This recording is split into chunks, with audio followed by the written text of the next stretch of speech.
Welcome to Season 4 of the K4B Business Podcast.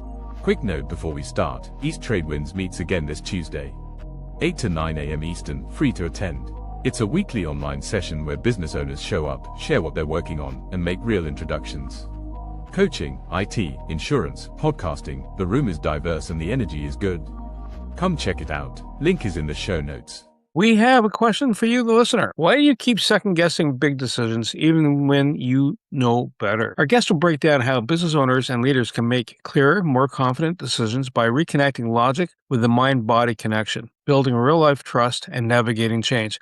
Whether that's a career pivot, business shift, or life transition, without burnout or constant doubt. Our guest today is Mary Clavier. She's an executive advisor, author, and human design expert who helps business owners and leaders navigate change with clarity, confidence, and self-trust. An American living in France for the past 4 years, Mary brings over 15 years of experience working with Fortune 100 companies, combined with nearly a decade as an entrepreneur. With a foundation in engineering and systems thinking, she offers a grounded, strategic lens on leadership, decision-making, blending it seamlessly with mind-body awareness and human design to support growth that's both practical and sustainable. She's the author of Mind-Body Connection Unlocked and the host of the podcast Find Yourself, Change Your Life, where she explores how leaders can make aligned decisions during life's biggest transitions. At the heart of her work and her life are her daughters, who inspire her daily to lead with joy, curiosity, and open heart. Mary, absolute pleasure having you here today. Thank you so much. Our favorite quote or saying? Hi, Bernie. Thank you for having me. And yes, I do. It is, if you do not run your subconscious mind yourself, someone else will run it for you. And it's by Florence Scovel Shinn. That sounds like a marketing dodge the bullet moment there. Do you have a tagline that you work with in your business? Mm-hmm. Inner clarity, outer impact. So what was the epiphany when you're going, you know what, logic isn't enough by itself. Like, sun rises, it's light outside, sun sets, it's dark outside. But there's more to it, isn't there? Yeah, there's a few key times in my life where I really remember this, but a story that I usually tell is from back when I still had my corporate job and I was navigating having young children at home and also traveling, having to be away quite a bit because I would visit manufacturing sites and help them implement ways to have the business run smoother, fix their systems and operations and all of the things. And what started happening was the stress from all of that was catching up with me. So one morning I woke up with my whole mouth in pain. I felt like my teeth were falling out, actually. That's what I tell people. They're like, what?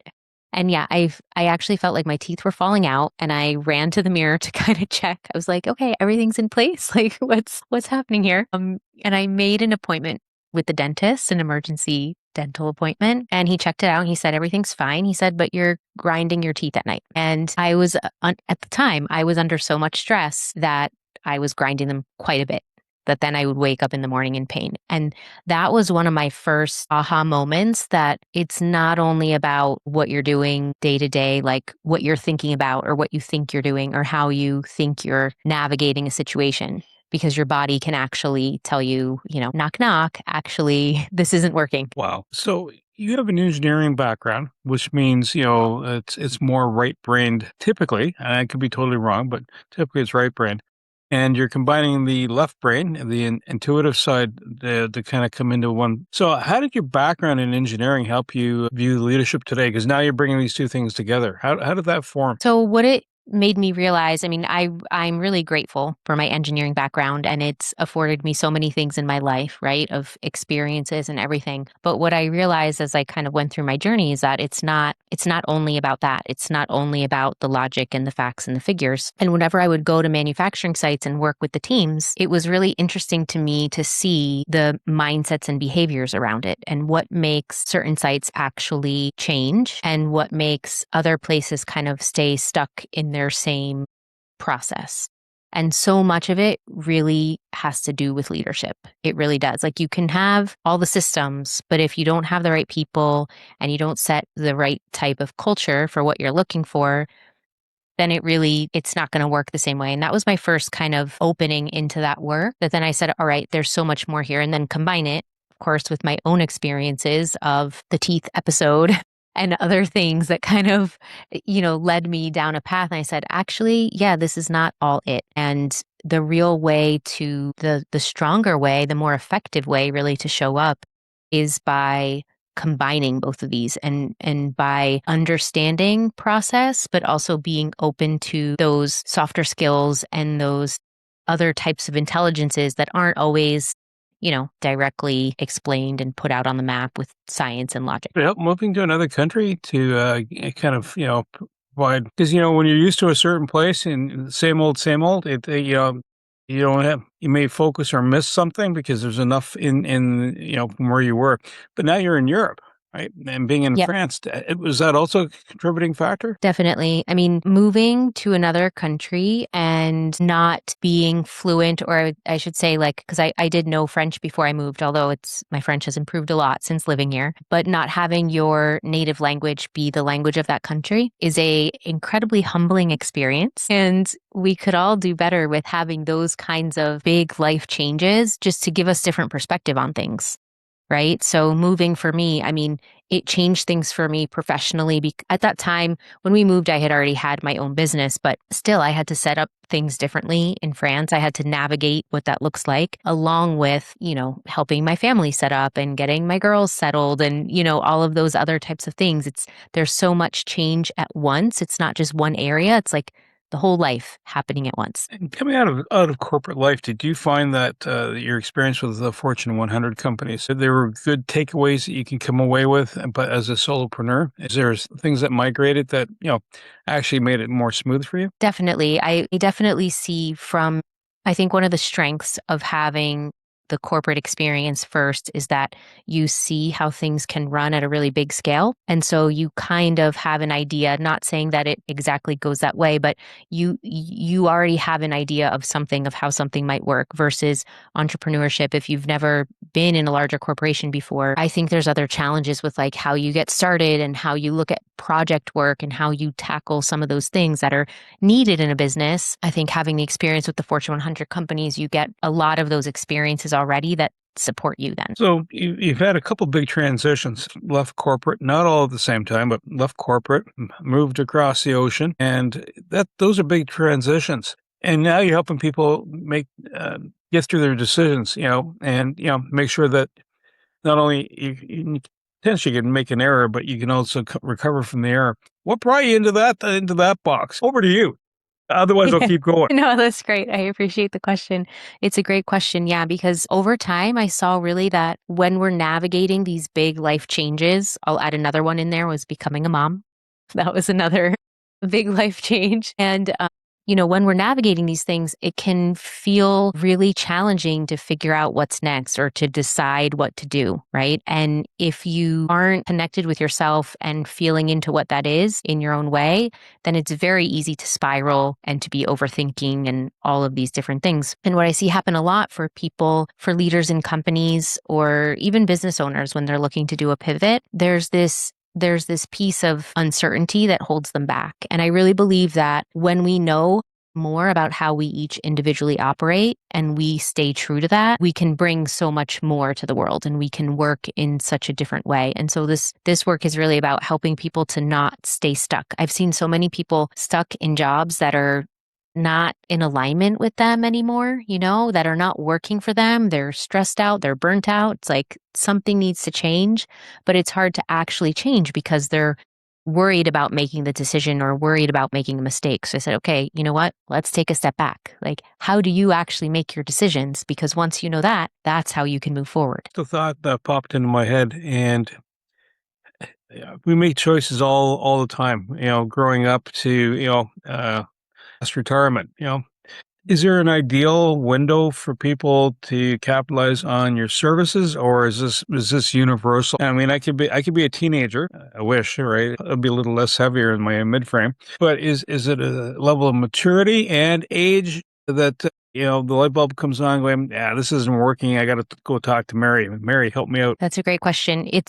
It can be any age. It's never too late. It's never too late to know yourself more. And I would say it's also never too early, right? The interesting thing is, though, with kids and as they grow up, kids are really born actually very in tune with their system. So I think about one of my daughters, when I found out what her decision-making style was, it completely changed how I saw everything. I used to tell her, use her words. I would ask her a question. I'd say, use your words. I can't hear you. Because I knew she knew how to speak and I was trying to encourage her to speak more, right? Well, when I learned about these decision-making styles, and I use a tool called human design to do it, I learned that actually her style is one where the body responds first through its own movements and noises and sounds. So it might be, and if I ask her yes, no question, she might respond with an uh-huh or uh-uh. And that's coming from her body. That's what her body's meant to do before it gets to her mind to tell me yes or no, right? And so then when I learned that, I started looking at her. And so then I started to ask her questions and look at her at the same time and see, okay, what's her body doing? Because that's actually her true response. What happens is as we grow up, of course, with society, it's natural. We get conditioned by the world around us. So we go to school, we have different teachers, parents, siblings, friends, all the things. We're kind of inputting everyone else's stuff into our system that sometimes our own compass can get lost. And so learning this, I would argue that kids actually know it better. But then when you get to your teen years, by then you've already had a lot going into your system, right? That it can feel like you're lost a little bit or giving into peer pressure or any of those things. So me personally, to answer your question, it's any time is the best time. Like now is the best time to learn your style because it will help you from now throughout the rest of your life. Interesting. So I get the decision making, whether it's a career choice, do I join a team? Do I stay with a job? Do I apply for a job? When do I exit a company? Is this a good time? And you're looking at different factors. This assumes then that other things are also in play, what your body's doing. But there's usually two moments in life where there is a hormonal change in the body. For the older guys, it's like, the red Corvette, that's a ticket, or some other nefarious silliness. If you're a young lad, the red Mustang, that's nefarious stuff. And then, just driving with abandon. How does the body, one is the mind, but also know the hormones are floating through. And there could be other stresses or exposure to things like, if you start drinking certain highly caffeinated drinks, well, all of a sudden your body's like, let's go so fast we don't even know what stop looks like again, right? How does that interplay with the whole story? Does that affect decision making? It does. Well, I would say it mainly affects your awareness, your self-awareness, and then it affects how you operate. And that then in turn impacts how you make decisions, right? So then this goes all into the mind-body connection. And really, at the end of the day, the more we are in tune with how our body operates and understanding what works well for us, what doesn't, the better off we are. And that all impacts our decisions. I would say I don't know, honestly, if this sounds controversial, but I would say any of those big moments where then we find ourselves wanting to burn everything down or having some kind of life crisis, it's usually because we have not been in tune with our mind-body connection this whole time, right? We have not been learning and practicing and making decisions in a way that feels aligned to us. And then over time, it piles up.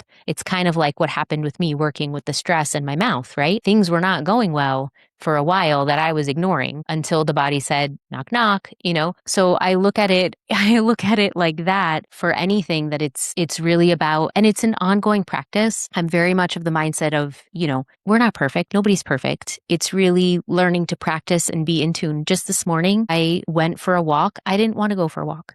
I forced myself out because I know for me personally, walks are a very powerful way to kind of walks in nature, especially just kind of clear my head, reset myself and recalibrate, refocus, all of the things. I didn't want to go, but I said, you know what? I'm going to go.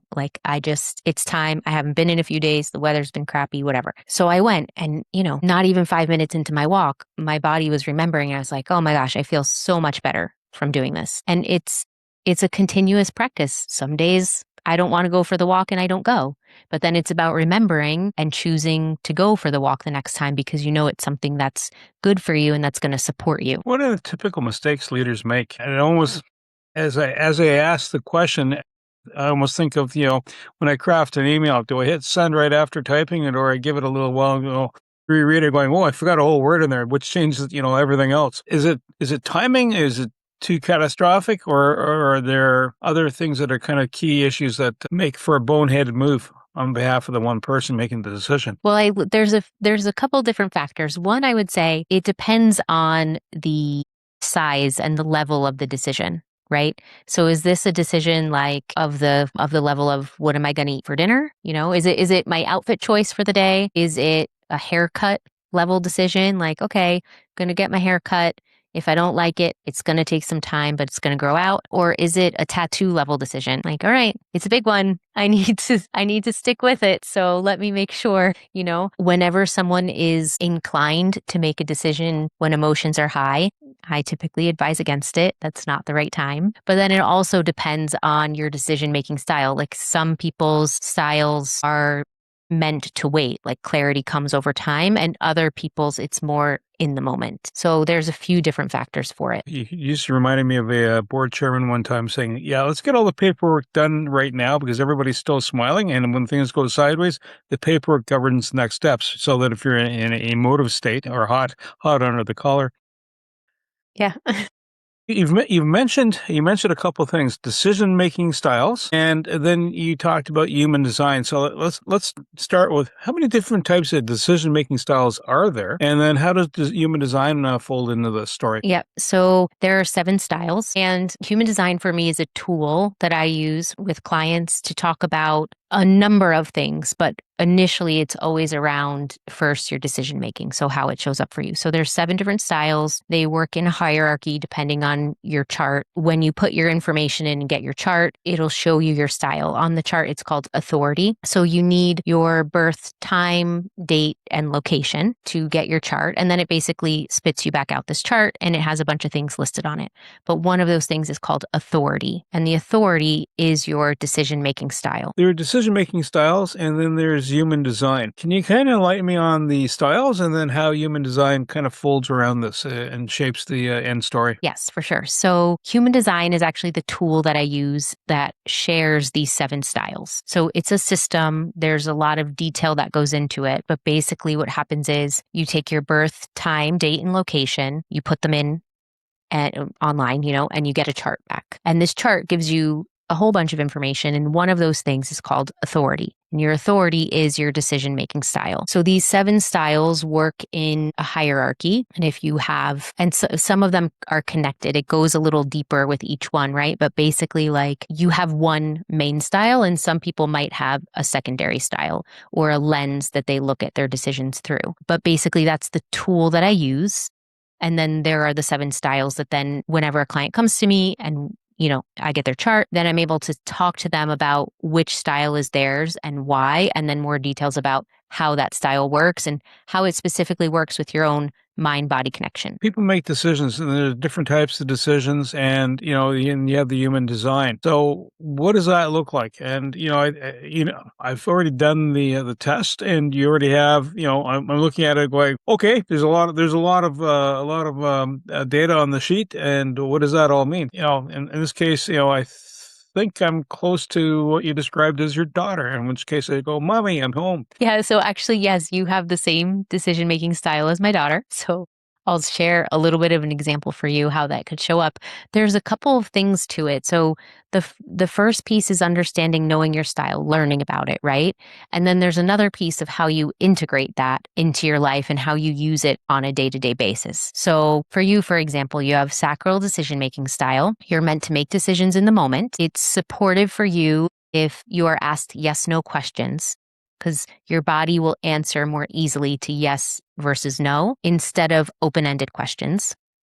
Okay. And then also it's supportive if they're specific, if they're time bound in some way. So I could ask you a question like, Bernie, do you want to travel? And what would you say to that? Yes. Yes. Okay. Okay, great. And then I say, Bernie, do you want to travel tomorrow and be away from home for the next 8 weeks? So you see there's a difference when you start to get specific with it. And then I could say the same thing. I would say, do you want to travel this summer for a 2-week vacation? But of course. So there's a lot of nuance in there of how you actually work with it, right? And that's specific to that style. So you're meant to make your decisions in the moment, but the questions that you're posed need to have specificity to them so that you're really evaluating them from a place of wholeness of the whole situation instead of leaving things out, because then that might make you want to change your mind more often later, right? So there's the piece of knowing it. What I usually tell people is, okay, the first part is learning, getting introduced to your style and learning how it works. And then there's the piece of reflecting on it and seeing, all right, how do I work with that already? Am I in tune with that at all already? Or is this something that now I'm going to try to pay attention to and integrate in some way? And the other piece to it is that even two people with the same style, we'll take your style again for sacral decision-making style. You might have different ways that your body responds to the yes/no questions than someone else. So my daughter, she might have all the uh-huhs and uh-uhs in the world, right? But for you, your body response could be leaning forward if you're interested, leaning backwards, leaning back, kind of crossing your arms if you're not, all these different things. So each person also within that, again, there's that nuance of different things and different body responses for different people. So there's a real self-reflective component to this to say, okay, how does this actually show up for me? And how do I work with it for myself? Does that stay consistent throughout life? In other words, if you're sacral when you're age 10 and then you get to age 60, you still sacral? Or does that shift around? No, it stays the same. I'd say the thing that changes is how you work with it, mainly because of your awareness, your growing awareness to it. So it might feel very different for you in the beginning versus later on. I can say for myself, as I learned and practiced and worked with my style, it got easier over time. I was able to recognize more easily when things were happening and what felt more true to me or not. I look at it as like, exercising a muscle. You grow with it. You keep using it, the muscle grows, you get more used to it.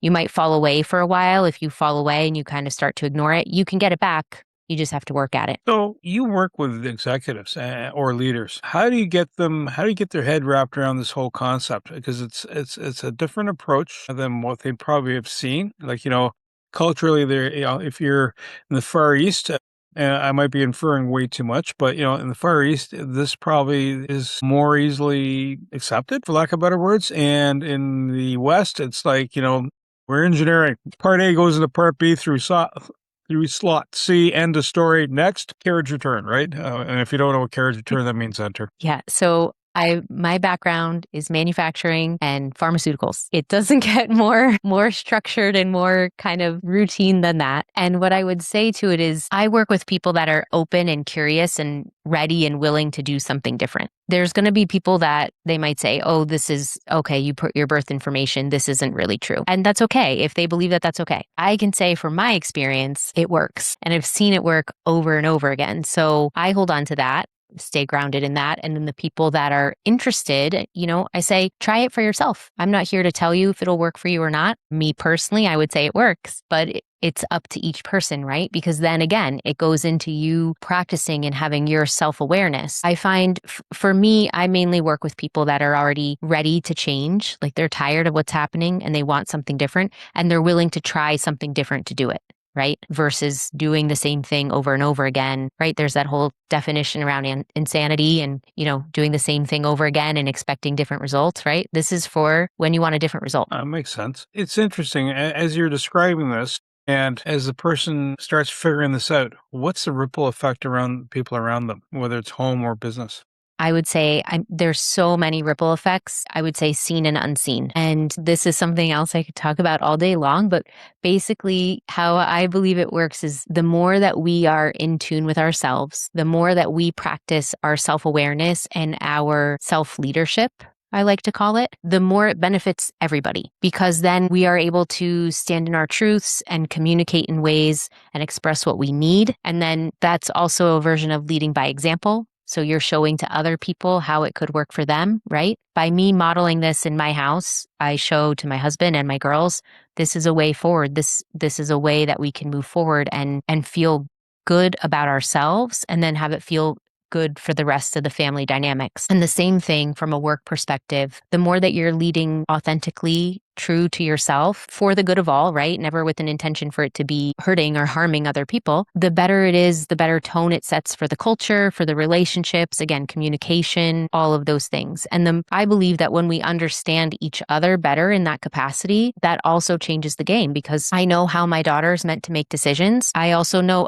so there's 4 of us in our house and all 4 of us have different decision-making styles. Okay. So I know actually for my husband, he's not meant to make decisions in the moment. So if I try to tell him to hurry up, that's not supportive to his dynamics, right? Like his mind-body connection.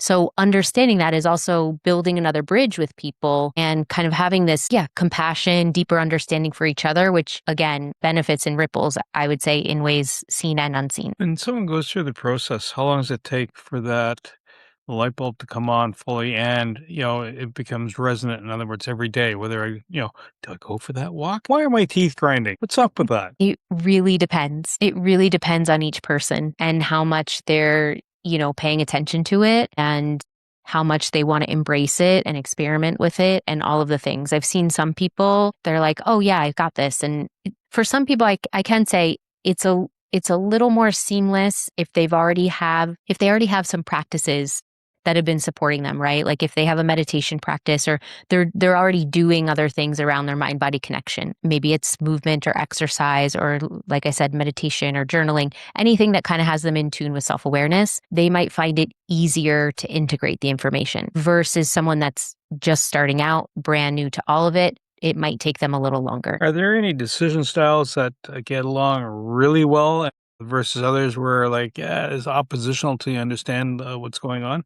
It, you know, it's, if everybody likes the same food, it's good. But if you're cooking something and everybody's going, yeah, no, mom, no. Yeah, it's a great question. I would say, there's some that are meant to make decisions in the moment. So it can probably be easier for those people to understand each other versus the people that need time. So, and it just so happens that around half of the population, 50 something percent, I think, has the first decision-making style, which is emotional decision-making style, which means they have to ride the emotional waves and wait till they come to neutral in their body before they make a decision. And those decisions might not ever feel 100%.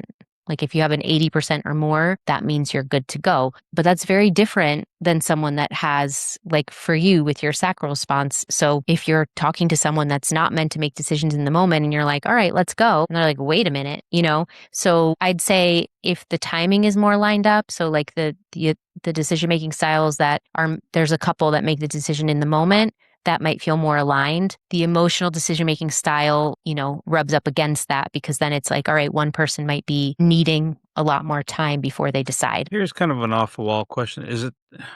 Is the decision style culturally driven, or is it if you're coming from a certain part of the world, typically it's more easygoing versus, if I'm coming from Jamaica, I'm on. It's like it comes across chill versus I'm on the Autobahn and I'm a Deutsche driver, ich fahre sehr schnell. The one kind of almost bespeaks the sacral and the other one speaks, okay. So I would say, not particularly for each person, they will have their style and those can be from anywhere. They could be born anywhere in the world. And it really depends on the cycles with everything in the sky. And I won't begin to try to say that I know how all of that works, right? But what I will say is that a big part of this is the conditioning piece. So it's the culture that you grow up in definitely impacts how you work with your style and how connected you are or how not connected you are, right, to your body and its response. So certain cultures, I would say for sure, and society and all the things, certain ones are a lot more open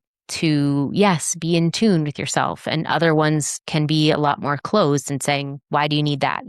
And then that all plays into your growth, expansion, or lack thereof, and all the things. So Mary, you're located in Europe right now. What part of the universe do you service? Do you service continental Europe? Do you service that part of the hemisphere, this part of the hemisphere, or are you global? Technically, I'm global, right? But I mainly work with the US and Europe. North America and Europe, just because too much stretching the time zones gets really tricky. But you don't want to be up 2 a.m. And if someone wanted to reach you, how do they get a hold of you? So they can go to my website. It's maryclavier.com. I'm also on LinkedIn and Instagram.